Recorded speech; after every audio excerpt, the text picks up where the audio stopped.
All right, review for Strange Days, directed by Catherine Bigelow, and written and produced by James Cameron.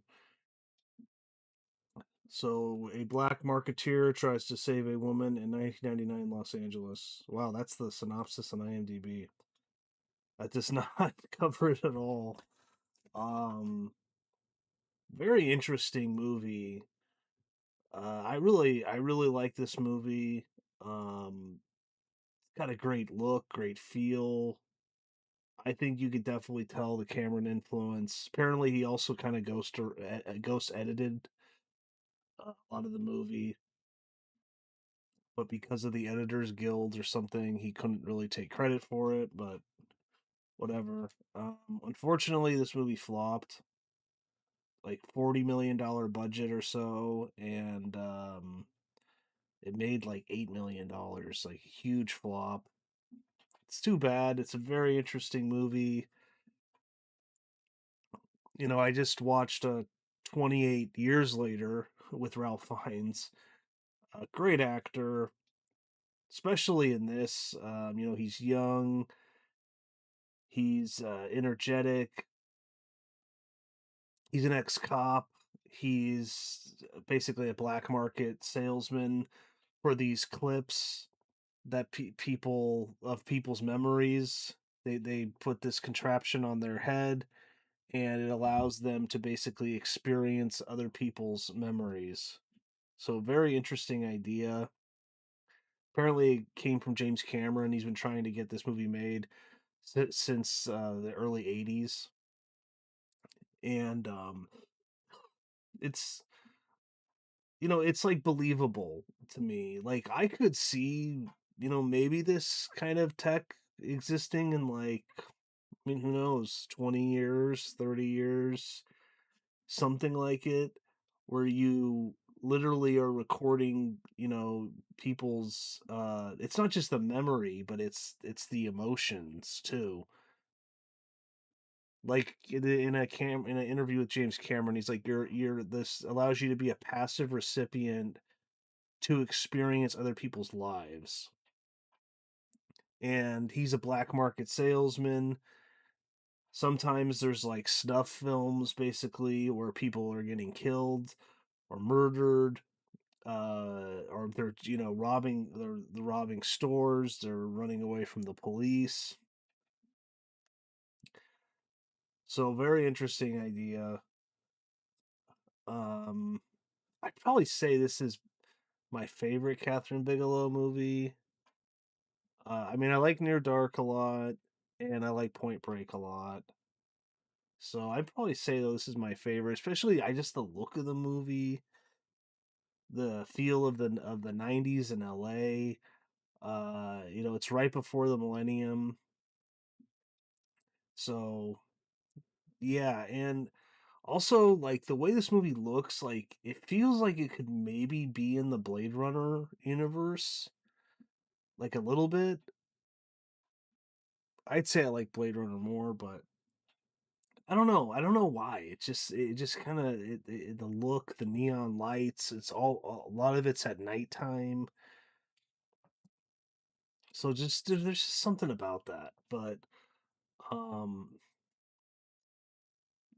yeah, you got I mean an amazing cast: Ralph Fiennes, Angela Bassett, who's great in this, Tom Sizemore, who's a great cop, a little bit to hide, Vincent D'Onofrio as a dirty cop with William Fickner, who's his partner, and this is kind of shown in the beginning. They basically kill this guy they pull over, this black guy. There's definitely some racial tensions in this with this guy Jericho One, who's like a rapper, but also like an activist, a politician, political activist, not a politician, but um, and he's talking about the millennium that there's going to be a revolution, and all the people they hate are gonna you know get what's coming to them, and he gets pulled over by these cops. D'Onofrio and Fickner, and they end up just executing him and the other people there, except one woman who gets away, who's wearing the wire. That's what they call it, even though it's not a wire, which they say in the movie, which is funny because the technology was actually developed by the feds to replace wearing a wire, which is why it's called a wire. And she gets away. I won't go through the whole plot because there's actually a lot of twists and turns, and it's a great script. Um, so I'm gonna get into spoilers because just watch it if you haven't seen it. Highly recommend it. But yeah, Nikki Katz is in it, who died, I think, a few years ago. Yeah, last year. Wasn't even that old. Very sad.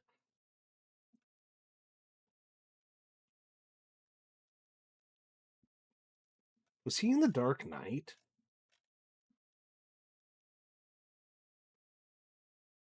Yeah. Uncredited. That's interesting. He's the guy that's in the armored truck when when he says obstruction ahead, and there's the fire engine on fire.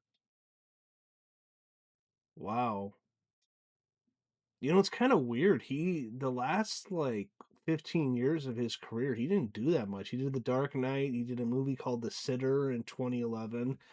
He did a movie in 2013 called Behind the Candelabra, and he did a movie or a TV series called Casual.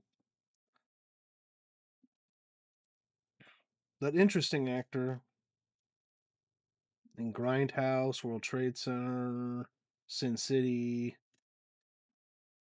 Way of the Gun, which is a personal favorite of mine. So R.I.P. to him. Sad. Richard Edson as basically a guy who creates the deck, the wires, and I think it's kind of like an engineer that works on them, and he can copy clips. He plays an important part in the story. You got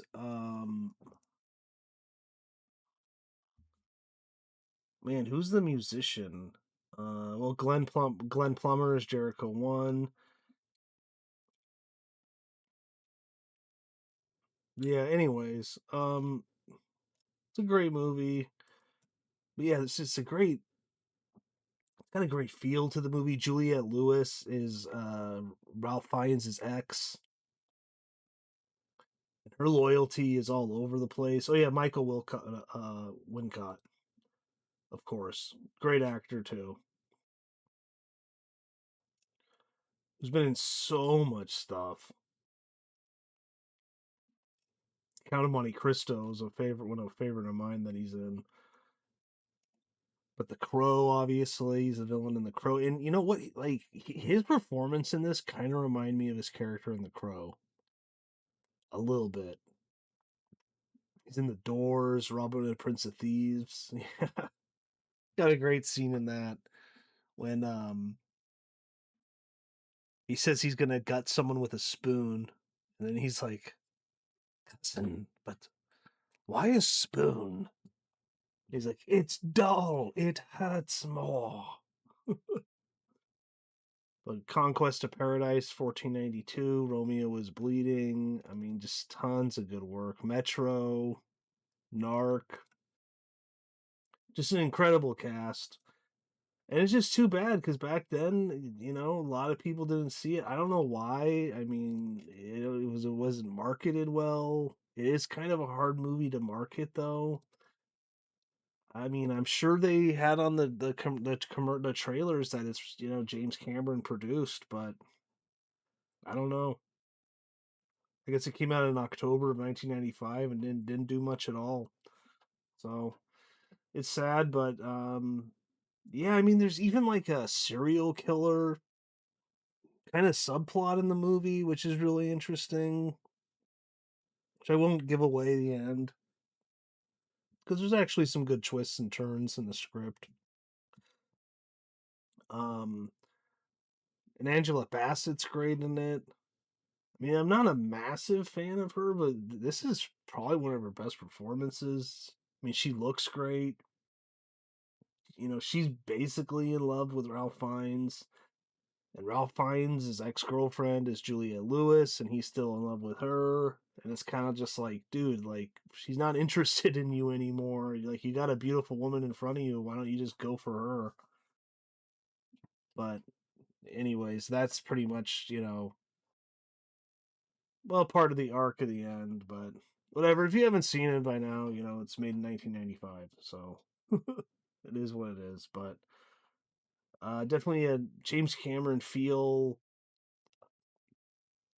Um, some of the shots, some of the slow motion reminds me of James Cameron, especially at the end of the movie.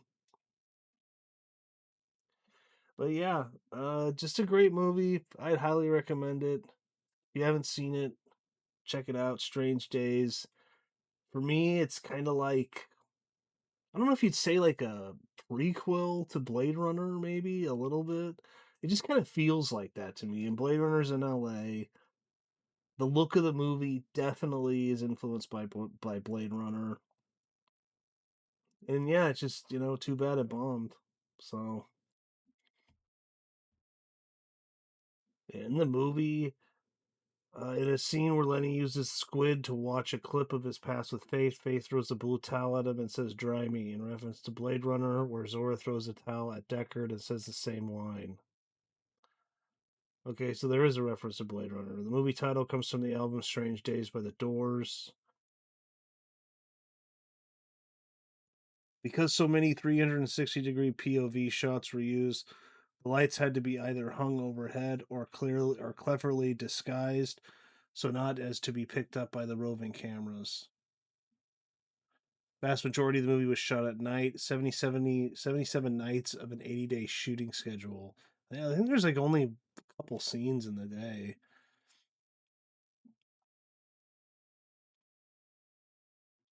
James Cameron, this is from the trivia, IMDb. James Cameron did extensive editing work, especially on the final action sequence, but he could not be credited because he was not in the editors' union. He joined before making Titanic and is credited as the editor of that film. The party scene was an actual rave. It was promoted by Philip Blaine and was called Millennium.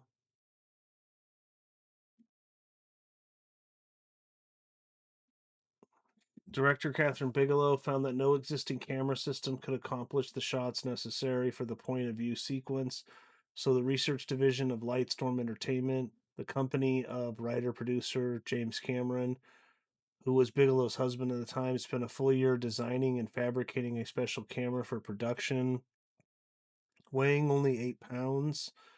Wow, the 35 millimeter camera literally fit in the palm of the hands and featured interchangeable lenses, remote flow focus, and video assist, necessary since the camera had no viewfinder. The camera was then mounted on a Steadicam style portable rig, which gave the camera stability and mobility similar to the human eye. Wow.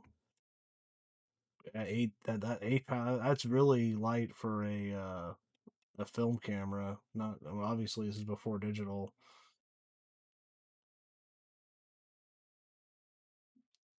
A total of 4 different camera systems were used throughout the arduous shoot, including various lighting systems developed.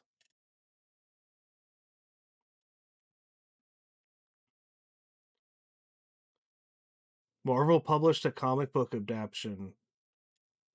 That's interesting. I would like to check that out.